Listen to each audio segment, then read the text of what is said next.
നമസ്കാരം, economic times മലയാളത്തിലേക്ക് സ്വാഗതം. നമ്മുടെ നാട്ടിൽ ഒരാൾക്ക് ജോലി കിട്ടിയാൽ അല്ലെങ്കിൽ ഗൾഫിൽ പോയാൽ ആദ്യം കാണുന്ന സ്വപ്നം എന്താണ്? നല്ല ഒന്നാന്തരം ഒരു വീട്, അയൽക്കാരെയും നാട്ടുകാരെയും ഒന്ന് കാണിക്കണം, 4-5 ബെഡ്റൂം വേണം, മുറ്റത്ത് നിറയെ ടൈൽസ് വിരിക്കണം. ഇങ്ങനെ ആർഭാടമായി ഒരു വീട് പണിയാൻ നമ്മൾ മലയാളികൾ എത്ര രൂപ വേണമെങ്കിലും ചിലവാക്കും. 50 ലക്ഷം മുതൽ 1 കോടി വരെ ലോൺ എടുത്ത് വീട് പണിയുന്നവർ നമുക്കിടയിൽ ധാരാളമുണ്ട്. എന്നാൽ എന്തെങ്കിലും നിങ്ങൾ ചിന്തിച്ചിട്ടുണ്ടോ, ഈ 50 ലക്ഷത്തിന്റെ വീട് നിങ്ങളുടെ റിട്ടയർമെന്റ് ജീവിതത്തെ നശിപ്പിക്കുന്ന ഒരു കെണിയാണെന്ന്? കേൾക്കുമ്പോൾ അല്പം പ്രയാസം തോന്നും, പക്ഷേ സത്യം അതാണ്. ഇന്ന് നമ്മൾ സംസാരിക്കുന്നത് ദ 15 lakh കേരള ഹോം ട്രാപ്പിനെ കുറിച്ചാണ്. എന്താണ് ഈ ഹോം ട്രാപ്പ്? നമ്മുടെ നാട്ടിലെ മിക്കവരും asset rich but cash poor ആണ്.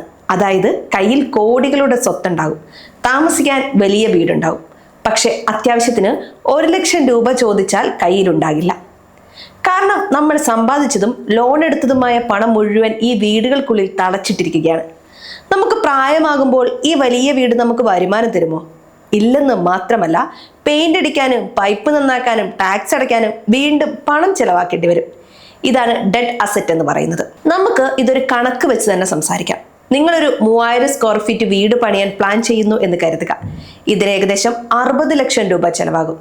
എന്നാൽ നിങ്ങളുടെ കുടുംബത്തിന് സത്യത്തിൽ ഒരു 1500 സ്ക്വയർ ഫീറ്റ് വീട് മതിയെങ്കിൽ അവിടെ നിങ്ങൾക്ക് 30 ലക്ഷം രൂപ ലാഭിക്കാം. ഈ ബാക്കി വരുന്ന 30 ലക്ഷം രൂപ വെറുതെ ഒരു ബാങ്ക് FDയിൽ ഇട്ടാൽ പോലും മാസം നല്ലൊരു തുക പലിശ കിട്ടും. ഇനി ഇത് കൃത്യമായി പ്ലാനിങ്ങോടെ മ്യൂച്വൽ ഫണ്ടിലോ മറ്റോ നിക്ഷേപിച്ചാലോ ഒരു 12% ലാഭം കണക്കാക്കിയാൽ പോലും 15 വർഷം കഴിയുമ്പോൾ ഈ 30 ലക്ഷം രൂപ ഏകദേശം 1.5 കോടി രൂപയായി മാറും. അതായത് നിങ്ങളുടെ റിട്ടയർമെന്റ് കാലത്ത് രാജാവിനെ പോലെ ജീവിക്കാനുള്ള പണം ഈ ഒരൊറ്റ തീരുമാനത്തിലൂടെ നിങ്ങൾക്ക് ലഭിക്കും. പക്ഷെ നമ്മൾ ചെയ്യുന്നത് എന്താണ്? വീട് പണിയാൻ വേണ്ടി കയ്യിലുള്ള സമ്പാദ്യം മുഴുവൻ തീർക്കും. പോരാത്തതിന് 20 വർഷത്തേക്ക് ലോണും എടുക്കും. ഈ ലോൺ തിരിച്ചടയ്ക്കാൻ വേണ്ടി ജീവിതത്തിന്റെ നല്ല കാലം മുഴുവനും കഷ്ടപ്പെടും. മക്കൾ വലുതാകുമ്പോൾ അവർ പഠിക്കാനും ജോലിക്കുമായി ദൂരേക്ക് പോകും. അവസാനം ആ ഒരു വലിയ വീട്ടിൽ പ്രായമായ അച്ഛനും അമ്മയും മാത്രം ഒറ്റയ്ക്കാകും. വൃത്തിയാക്കാൻ പോലും പറ്റാത്ത അത്രയും വലിയ വീട് അപ്പോൾ ഒരു ബാധ്യതയായി മാറും. പലർക്കും മരുന്നിനും ഭക്ഷണത്തിനും പോലും മറ്റുള്ളവരെ ആശ്രയിക്കേണ്ടി വരുന്നത് ഈ തെറ്റായ പ്ലാനിങ് കൊണ്ടാണ്.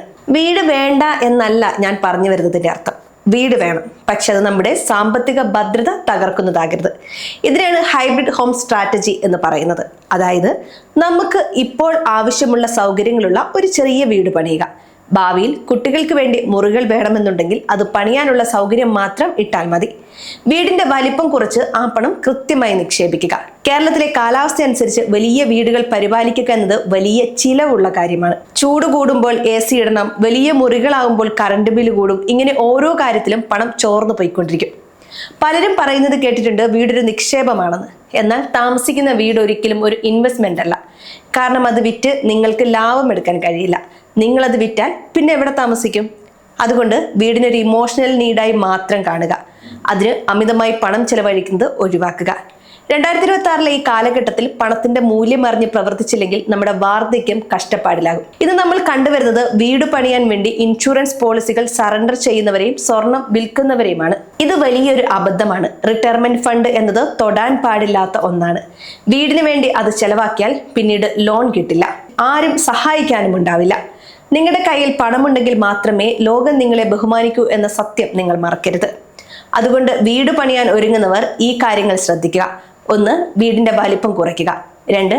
ആഡംബരങ്ങൾ ഒഴിവാക്കി ഈട് നിൽക്കുന്ന മെറ്റീരിയൽ ഉപയോഗിക്കുക. 3. ലാഭിക്കുന്ന പണം കൃത്യമായി ഇൻവെസ്റ്റ് ചെയ്യുക. മക്കൾക്ക് വേണ്ടി വലിയ വീട് പണിത് വെക്കുന്നതിനേക്കാൾ നല്ലത് അവർക്ക് നല്ല വിദ്യാഭ്യാസം നൽകുന്നതും അവരുടെ പേരിൽ കുറച്ച് നിക്ഷേപം നടത്തുന്നതുമാണ്. ആർക്കും ആ വലിയ വീട് നോക്കി നടത്താൻ താല്പര്യം ഉണ്ടാകില്ല എന്നതാണ് ഇന്നത്തെ കാലത്തെ വാസ്തവം.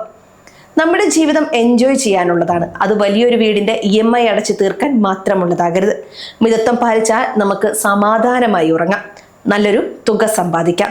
ഈ പറഞ്ഞ കാര്യങ്ങൾ നിങ്ങളൊന്ന് ആലോചിച്ച് നോക്കൂ. നിങ്ങളുടെ വീട് നിങ്ങളുടെ സ്വപ്നമാണോ അതോ ഒരു സാമ്പത്തിക കെണിയാണോ? ഈ വിഷയത്തിൽ നിങ്ങളുടെ അഭിപ്രായങ്ങൾ താഴെ കമന്റ് ചെയ്യുക. ഈ വീഡിയോ അറിവിലേക്കായി മാത്രമുള്ളതാണ്. ഓഹരി വിപണിയിലെ നിക്ഷേപങ്ങൾ വിപണിയിലെ നഷ്ടസാധ്യതകൾക്ക് വിധേയമാണ്. നിക്ഷേപം നടത്തുന്നതിന് മുമ്പ് നിങ്ങളുടെ സാമ്പത്തിക ഉപദേഷ്ടാവുമായി ചർച്ച ചെയ്യുക. നന്ദി.